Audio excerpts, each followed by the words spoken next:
Bueno, estamos con el maestro Gonzalo Bedoya Yepes, quien es uno de los maestros que nos facilitó para el trabajo de mi tesis en lo que concierne al manejo de los vectores.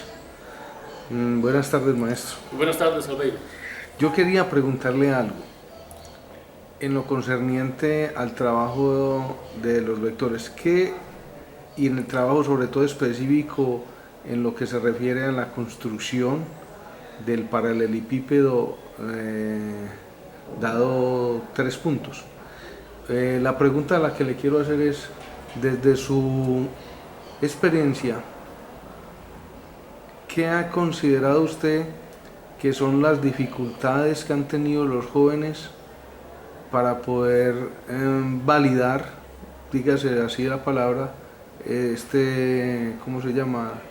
Esta operación algebraica con ellos, concerniente al cálculo del volumen dado de esos vectores? Sí. A ver, Albeiro, dentro de esta experiencia, aparte de la que me ha llevado el mismo estudio colateral de tu trabajo, porque nos ha puesto en un plan muy amable de repasar y revisar y apreciar conceptos que uno creía totalmente, digamos, ya construidos en definitiva, pero me ha servido para encontrar explicaciones en mi vida profesional. Por ejemplo, hay que arrancar con que los vectores, cuando empiezan a definirse, se definen casi que en forma abstracta, porque cuando vos dibujás vectores libres, haces un vector libre, le decís a los muchachos que se puede representar con un segmento de recta, con una saeta, con una letrica y una flechita encima, a manera pues metodológica de presentarles esos, digámoslo así, nuevos intrusos en la vida de la matemática. El muchacho pues empieza, digamos, a intentar con su proceso formativo a manipular eso. Y si nos pegamos un poquitico de la pedagogía o la propuesta de Piaget, ellos arrancan con operaciones formales, con operaciones concretas. Ellos manipulan, tocan cosas, pero cuando ya se van alejando, intentan alejarse y entonces ya van a representar eso como una terna o como una pareja de puntos o una terna en el espacio, pues ya se dificulta notablemente. Aquí el Caury viene a suplir esa dificultad, porque esa abstracción, porque igual los primeros ejemplos que nos ponía a nosotros eran los que aparecían en el primer octante, pero claro, si aparecía una figura o unos puntos ubicados en los octantes que estaban detrás del primero, que resaltaba en la representación en un plano, que era un abuso prácticamente del lenguaje, porque intentábamos representar en un plano, o se intenta representar en un plano, una triple dimensión.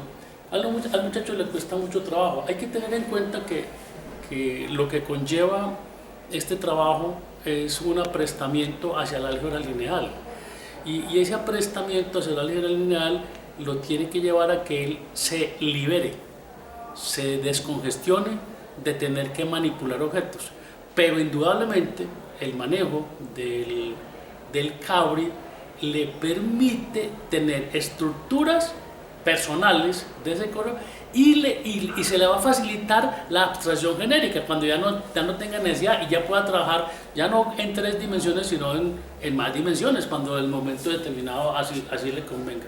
Entonces, en resumen, a la pregunta que me acabas de hacer, quizás lo más llamativo es que es una gran dificultad para los chicos que llegan por primera vez a esta temática. Les cuesta mucho trabajo hacer esa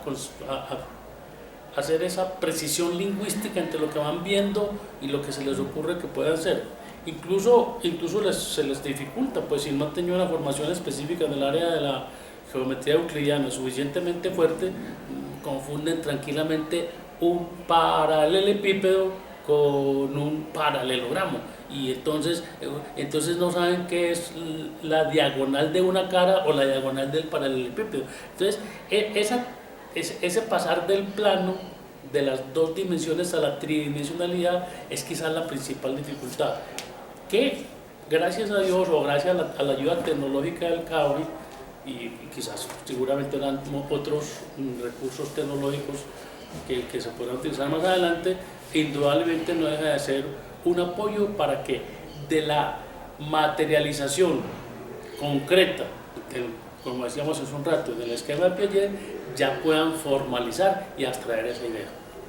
Muy bien.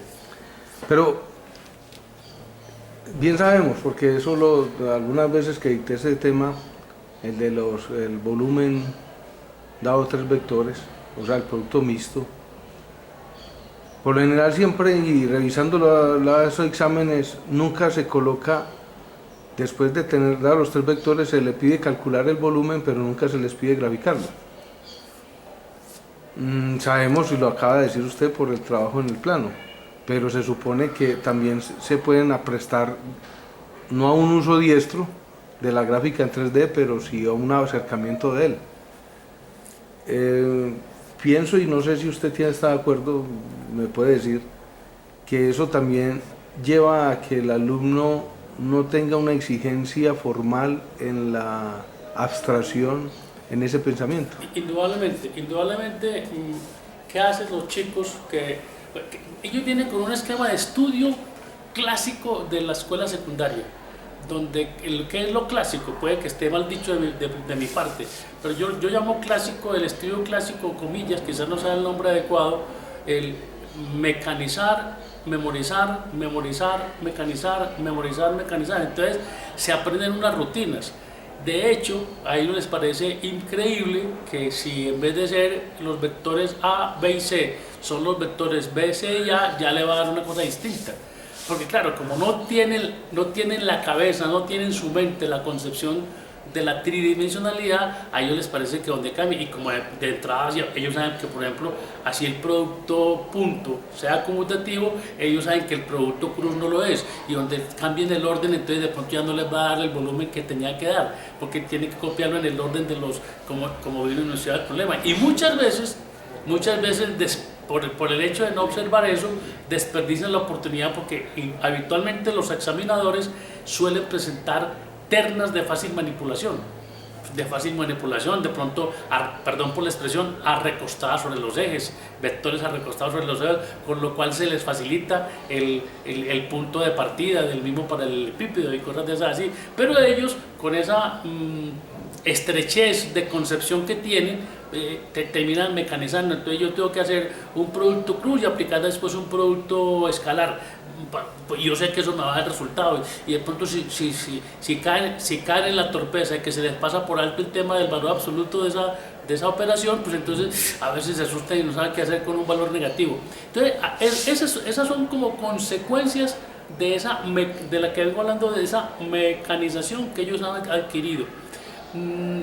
Es verdad que se les debería, por lo menos en el aprestamiento, valga la redundancia, previo a la llegada a los vectores en 3D, que se habituaran a tener un manejo más adecuado de los vectores en 2D. Porque claro, cuando ya pasen a los vectores en 3D, entenderán que el área de uno de los lados, de una de las caras de ese paralelepípedo, es indiferente cuál de los dos lados se escoja. Entonces no importa los dos lados que escoja, si ya tiene ese aprestamiento, incluso podría ocurrir que ya vislumbre consecuencias adicionales. Entonces podría entender por qué puede calcular, por qué de aquí puede sacar el volumen de una, no sé, de una pirámide que se forme ahí, o por qué simplemente del valor absoluto del vector que resulta de un producto cruz, puede obtener también en forma indirecta, por analogía conceptual, el área de un triángulo. Entonces esas son cosas que los muchachos pues llegan muy mecanizados, entonces tratan y cuando usted le pone un enunciado donde ellos tengan que bordear o hacer un contorno alrededor del tema que les están preguntando, los perdés. O sea, ellos van muy mecanizados a esto, por esto, más tanto, menos tanto, por tanto, y ya me dio, porque yo ya aprendí la mecánica de esas cosas. Entonces, se debía a eso, quizás, por lo menos en mi concepto y por la experiencia. Bueno, Sabemos que este tema del producto mixto lo estamos enseñando en una asignatura que tiene que ver básicamente no en álgebra lineal, que siempre se ha enseñado ahí, sino que se ha retomado en la asignatura en donde se viene trabajando la geometría plana, la espacial y la vectorial. Entonces, en relación a ello, cuando se llega a la parte de los productos mixtos, solo de lo geométrico solo se trabaja la gran parte gráfica en la representación. Yo confieso que apenas me vine a dar cuenta por primera vez en esta investigación que existía el producto exterior. Pero me llevo una sorpresa porque indagando con algunos profesores me daban respuesta de cómo calcular el volumen del paralelepípedo, no por el uso del producto mixto, sino por el producto exterior. Exacto. Y eran profesores que enseñaban esta materia. Yo les mostraba un prisma y les digo que cómo lo podía calcular y me decían básicamente área de la base por altura. Bueno, sabemos que no es manejable. Yo creo que, y lo confirmé porque algunos colegas no conocen de ese término. Lo confieso porque apenas lo vine a conocer ahora. ¿Por qué no se enseña esa asignatura o en ese tema? ¿Usted por qué cree? Bueno, ya no se enseña porque no está para enseñar. ¿Por qué no se enseñaría o por qué no es posible enseñar en ese producto exterior el cálculo del volumen no con la operatividad del determinante, del valor absoluto del determinante, sí, sino con la parte gráfica misma de la representación, si estamos trabajando en geometría?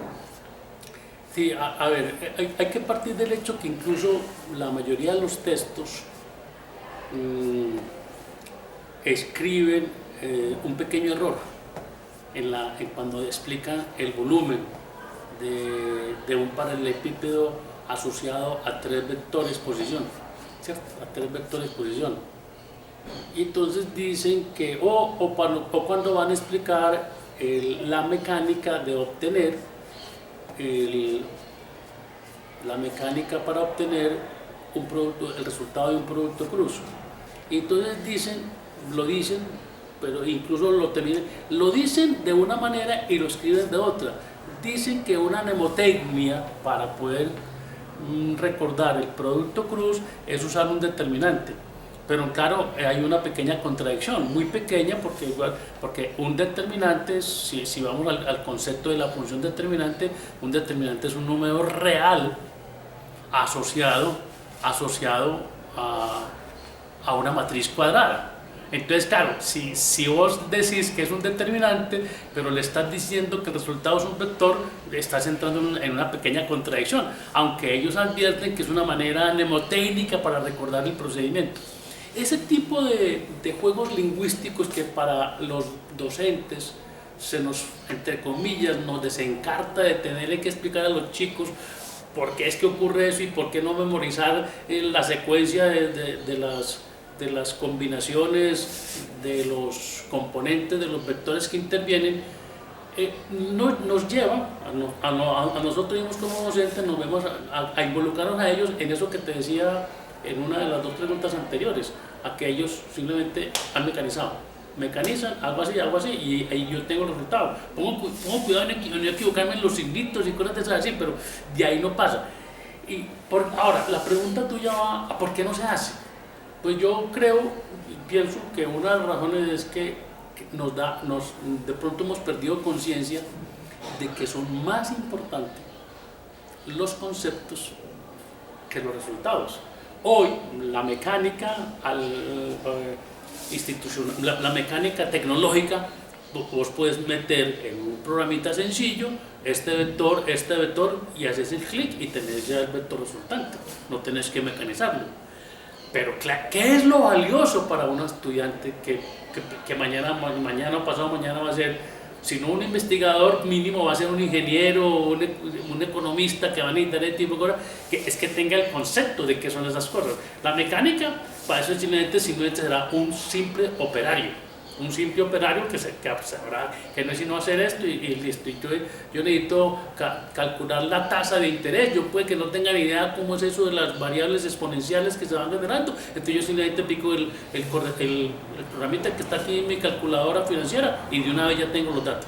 Entonces hemos llevado a los chicos, muchas veces nosotros mismos como docentes, quizás por evitarnos el problema, comillas, puede que no sea así, pero así lo entiendo yo, por evitarnos el problema de que ellos conceptualicen, porque nos preocupa a nosotros mismos que los pelados no den resultados numéricos, cuando los resultados numéricos hoy en día es lo que menos interesa, desde los avances de las calculadoras a lo que tenemos hoy en día, no hace falta, no es que no haga falta, corrijo, no es que no haga falta, sino que es cada vez menos necesario, pero es mucho más necesario que el muchacho sepa de dónde sale eso, a qué se debe, entonces tenga la concepción. Entonces claro, si tiene la idea, si tiene conceptualizado lo que significa un producto cruz, lo que significa un producto punto, lo que significa cuál es la diferencia, porque mira, yo no sé si a ti te habrá pasado, pero los muchachos terminan penosamente, no en todos los casos, incluso sin distinguir qué significa la palabra escalar por vector.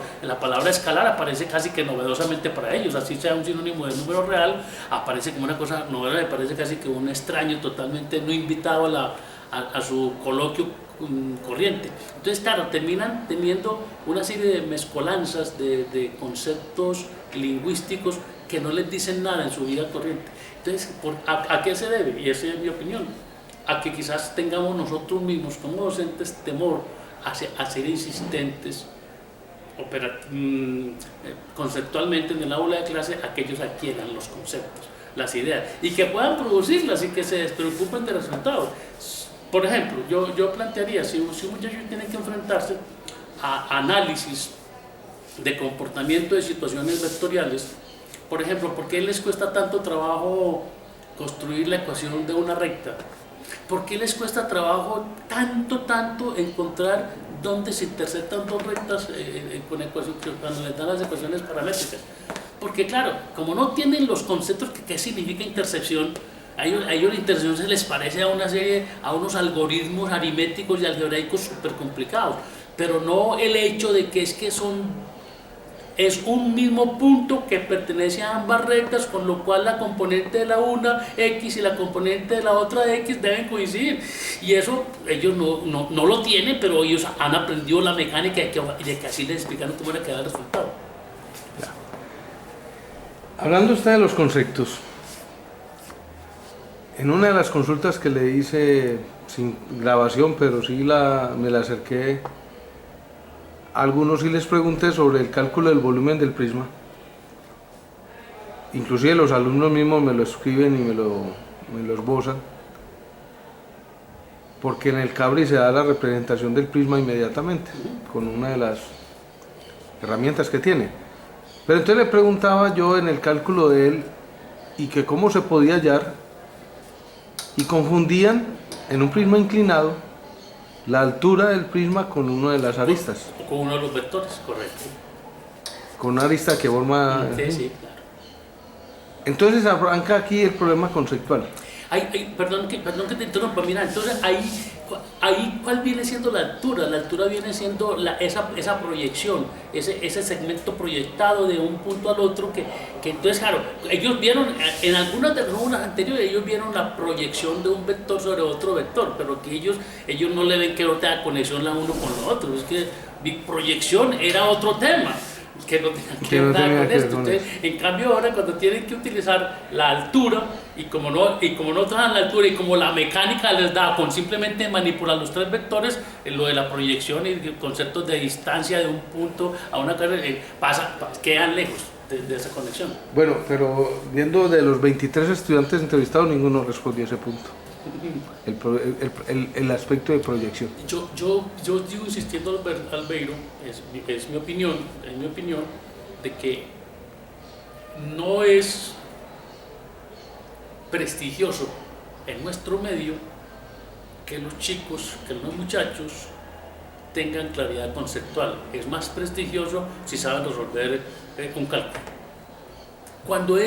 con todo respeto, lo menos importante, porque son rutinas que ya están en cualquier calculadora medio básica, elemental. Rutinas que simplemente, rutina para calcular el volumen, traque, clic y no hay problema. Pero entender ese tipo de cosas supone ese manejo que arranque con distinguir qué es un paralelogramo, qué propiedades tienen los paralelogramos, por qué los ángulos opuestos en un paralelogramo son congruentes, qué supondría un paralelogramo, qué características, por qué una diagonal de un paralelogramo se obtiene con las respectivas componentes.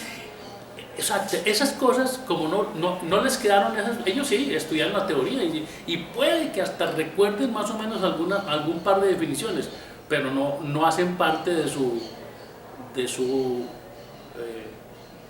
recurso intelectual, que queda como un apéndice. Es más importante calcular el volumen. Si yo calculo el volumen, saco volumen en puntos. Entonces, claro, si yo veo ese tipo de ellos van viendo que los exámenes tras exámenes, porque hoy en día, pues, con los recursos que han tenido los muchachos, ellos repasan y buscan examen y todos los exámenes buscan es la respuesta. ¿Cuánto da tanto por tanto? ¿Cuánto da esto por esto? ¿Cuánto da esto más esto? ¿Y cuánto da esto por esto? Entonces ellos, ¿qué trabajan? Trabajan eso. Lo demás no les interesa, porque es que ellos necesitan ganar la materia. Ya.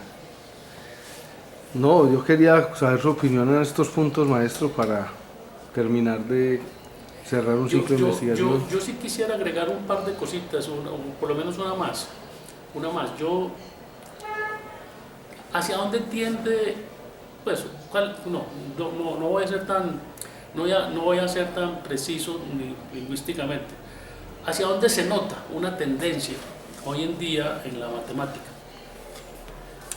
Dada lo que estoy diciendo de los avances tecnológicos operativos para calcular cosas, ¿hacia dónde se tiende? A la modelación. Entonces, si los muchachos no tienen ideas de conceptos, nunca podrán hacer modelos, ¿cierto? ¿Qué es lo que se necesita? Que sean capaces de modelar. Ellos saben sumar, restar y multiplicar. Puede que se sepan hasta la teoría de todas las funciones y que sean capaces de decir que es una función inyectiva o biyectiva y cuál es la composición de una función con otra función, y etcétera, etcétera. Incluso puede que hasta sepan, pero claro, si finalmente no tienen los conceptos para sobre hechos reales construir modelos propios en su lenguaje, en el de ellos, que podrá ser incipiente, pero es el de ellos y supone ya construcciones personales. Es que el cálculo, con todo respeto, el cálculo de un área o de un volumen usando las cosas que estamos hablando anteriormente no supone creatividad ninguna. No supone ninguna creatividad, supone simplemente mera operatividad. Un buen recurso de memoria. No más. Pero la construcción requiere. Eso requiere ya uso de conceptos propios. Incluso vos lo notás cuando encontrás, porque no es lo corriente, pero uno encuentra muchachos o niñas que son capaces de captar ese tipo de cosas, y entonces ya te producen ideas propias. Te dicen, no, pero yo lo podría haber hecho de esta otra manera. Pues claro, ya empezó a ver cosas que yo no les dije en clase, cosas que no están en el cuaderno, que no están en el libro. O sea, que empezó a tener conceptos de su propiedad y le da la libertad de meterse en el campo que quiera. Maestro, ¿algo más? No, por ahora eso. Muchas gracias, no sabe cuánto, como siempre.